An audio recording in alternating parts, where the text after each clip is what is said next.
It's like the intelligence, and the soul is like the passenger in the chariot who is directing the chariot driver where to go. Okay.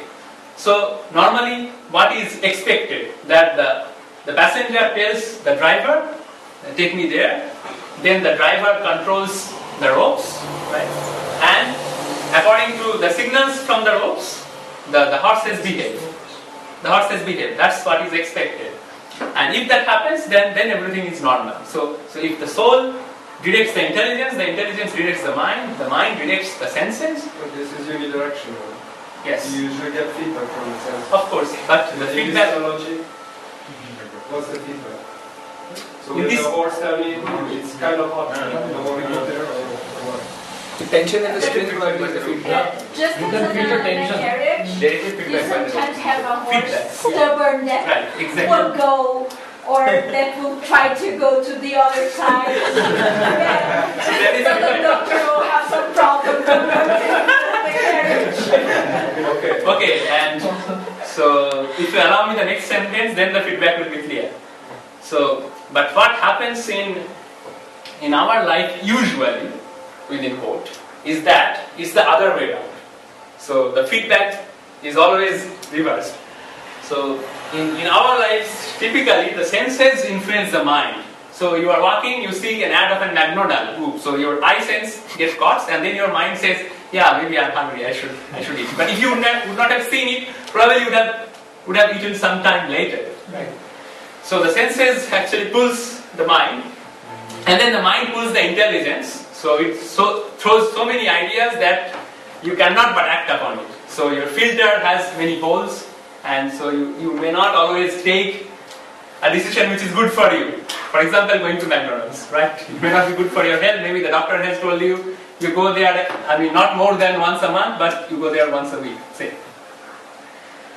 And then the intelligence influences the soul.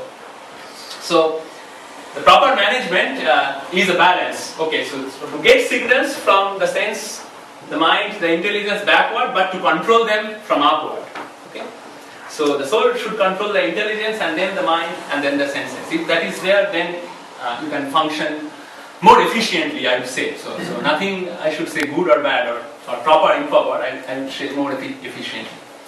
So how to do that?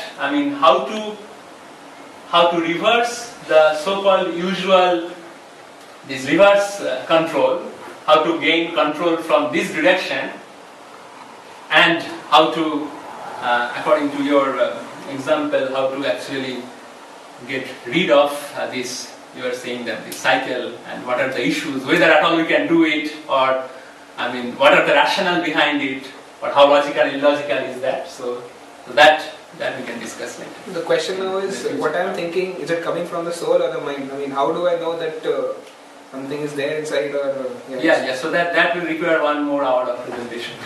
I guess whoever is overpowering that is influencing the current. So there is a specific process. So maybe all of you know the term yoga, right? So there are many kinds of yoga, which is a hot topic around the world. So yoga is one of the methods. I am not claiming it is the only method. It is one of the methods of realizing the soul, first of all, to identifying the soul, to realizing the soul, to differentiate, this is soul, this is intelligence, this is mind, and this is sense, and then to do the controlling in the way it is expected. Okay? It's one of the process. I have another doubt. Yes. How would you trust the soul that it would make the right decision? What is giving it? Yeah, you cannot trust. If it is reversed, then you cannot trust. So, for example, if the rope goes with the horse, if the chariot driver goes with the rope, and if the passenger does not say anything, the passenger goes with the chariot driver, then you cannot control. So that's why I am saying that you have to have the control. No, I'm not saying. For example, senses. That is your probably the lowest part of your brain, right, which goes with the instincts and all these things. Mind, intelligence, that is okay. If you do reason, then you are coming through intelligence. What is the soul giving it? What is the nature of the soul? Like intelligence, it goes with logic. Mind, it goes with, I don't know what, between intelligence and senses. That's why I'm saying I can start the presentation right now, but I think many other people would like to leave. So I'll send you an email and probably you can come back. Or If you cannot come, you can contact me by email and then we can discuss. Okay, so yes, that is very important to, first of all, to understand the soul distinct from all the other three, how to understand it first of all. And then once you understand what to do with it, how to do with it. That's very important and extensive topic that I would love to talk about. Right now, the basic assumption is the basic soul is good. Soul. No, not the basic assumption. The assumption is soul is. Okay. So soul is, and then blank. It exists. The soul exists, and then nothing else. Next, how does it exist, and how we should do. I mean, the artist of this picture, right? He thought about something to show the relationship between all these things, right? I mean, you didn't take it out of the context. Simply, like I'm looking. No. So this verse, there was no picture associated with it. So the picture was drawn by some modern artist. Yeah. So I mean, if you see the picture, right? I mean, look at this where the horses are, right? There in the mountains. There's a cliff just behind the carriage. Yes. Right. I mean, and the driver that don't look really, convinced that they should go there. Right. So why is that so? Because that's what I'm saying. That usually the driver. I'm the body and the five senses, the mind and so on. I like to go smoothly through the. That's what is our goal. That's the point of the picture drawn by the artist. That typically we do not know where our mind is going. Typically we would like to control our mind. Okay. Given the five senses, you get positive or negative feedback. Both. You get both, yeah. Right. But I, as a soul, I would like to get only positive feedback. Right. Or you would like to direct the intelligence to filter the negative feedback. Yeah. Either way. Yeah. Okay. Right. So what's the optimization function then? So what is the optimum? The optimum is zero negative feedback, all feedback positive, and then act upon it. That's the optimum, right? Yeah, so, okay. So that's the process of yoga.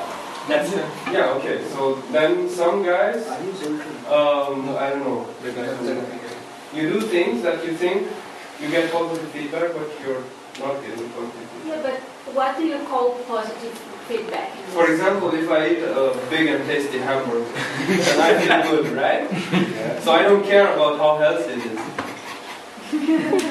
Right? It's positive for my soul.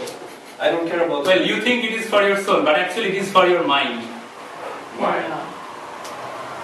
You don't know that. So that's what I'm saying. How do you evaluate if one feedback is more positive? Right. So yes. So the thing is that in science, whenever you want to compare two things, you run it in the same platform, right? You execute the two different algorithms in the same platform, and then you compare.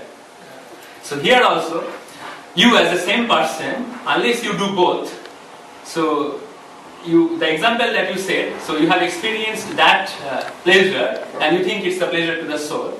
So I invite you to do some yoga process after learning it properly, and then experience some other kind of pleasure, or at least to experiment whether it exists or not, whether it's, and then you compare that, yes, I have experienced both, so which one is better to me? And then if the example that you gave seems better to you, then fine, you can deny it.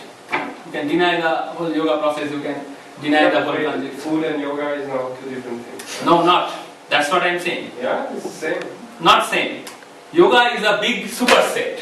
Yeah. So it contains many different things, and one subset of that big set is also food. So the process of yoga is the process of life. How you eat, how you sleep, how you talk, how you behave, what you read, what you listen, what you discuss, what you watch. It's about everything.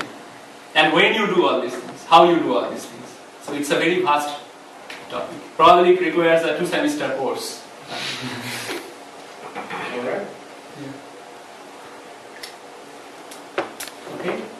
So I end the lecture formally here. Of course, you are welcome to stay and have informal discussion.